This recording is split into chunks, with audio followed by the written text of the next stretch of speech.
तो दोस्तों हमारी कल बात हुई कि अर्थव्यवस्था के 6 प्रमुख जो है वो पिलर्स कौन-कौन से हैं। वो 6 प्रमुख जो है वो आयाम कौन-कौन से जो हमारे लिए बहुत ही ज़्यादा इम्पोर्टेंट हैं। और आप लोगों ने इसमें जो है कल हमारी डिस्कशन हुई, आप लोगों ने कहा कि इसमें आपको एक काफ़ी समझ में आया कि सरकार ने किस तरह से 6 वो कोर इश्यूज़ जो हैं वो टच किए। और वहाँ टच करने के दौरान शायद ये भी हमें समझ में आया कि इसका हमें पर्पस क्या है, हमारा ओरिएंटेशन क्या है।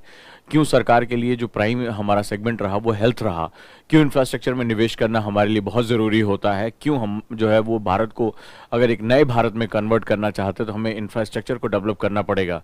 किस तरह से मानव संसाधन को हम विकास करने की बात करें, वहाँ आपको समझ में आया कि हम भले चाहे चाइना जितना सामान ना उत्पादित कर सके, लेकिन यदि हम अपने लोगों को ह्यूमन रिसोर्स में कन्वर्ट कर पाए तो पूरा विश्व भारत की जो भारतीय सांस्कृतिक पहचान है, जो हमारी सद्भावना है, जो टॉलरेंस की हमारी प्रकृति है और जो प्राचीन समय से वसुधैव कुटुंबकम की हमारी बात है, वो हमें एक अच्छे मानव संसाधन में कन्वर्ट करके वो हमें पूरे विश्व के साथ हमें जोड़ सकता है। तो मैं उम्मीद करता हूँ कि इससे आप लोगों को एक काफ़ी हॉलिस्टिक अप्रोच मिला होगा कि हमें क्या चीज़ें करनी हैं, कैसे करनी है। तो आज हम लोग बेसिकली जो है वो उसी के आगे चलते हैं और बजट के अब कोर बिंदुओं को पकड़ते हैं। जहां कल हमने विहंगावलोकन किया था, हमने एक ओवरव्यू लिया था कि सरकार क्यों कर रही है, सरकार को ऐसा करने के पीछे उसके पर्पस क्या हैं, भारत को किस पथ पर ले जाना हमारी जो है वो सेगमेंट्स हैं।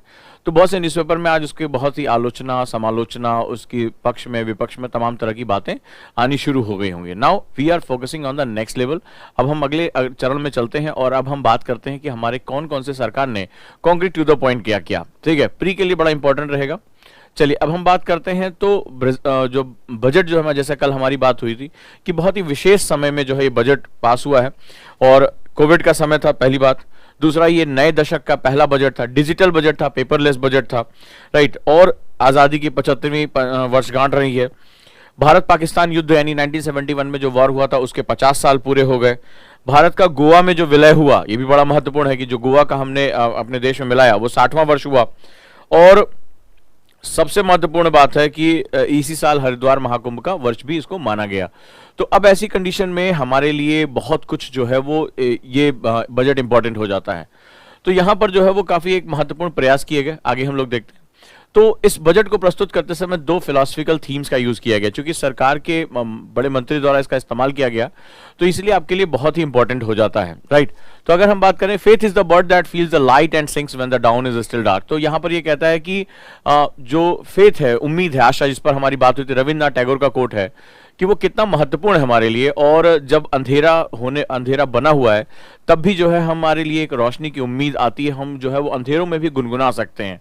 और दूसरा, जो थिरुकुलर का बहुत ही जो है दक्षिण भारत के बहुत प्रख्यात जो है वो विद्वान रहे हैं, a king a ruler is one who creates and acquire wealth, protect and distribute it for common good. कहता है कि एक शासक वही है, एक राजा वही है जो अपनी जनता के लिए, उनकी भलाई के लिए समृद्धि, सुरक्षा, इन सब का वह उत्पत्ति भी करता है और उनको आपस में वितरित भी कर देता है, जनता तक पहुंचा भी देता है। वही उसका मुख्य कार्य होता है। यानी कि राजा का मुख्य कार्य है वो प्रजा के लिए संवर्धन करना, उसकी इन्हेंसमेंट करना और उसको लोगों तक पहुंचा देना। ये 2 फिलोसफिकल कोट्स का इस्तेमाल किया गया, एग्जाम्पल के लिए इंपॉर्टेंट है। एथिक्स के पेपर में, जीएस पेपर 4 में भी ये बहुत ही महत्वपूर्ण हो जाता है, इसलिए इस कोट को आप लोग नोट डाउन करेंगे।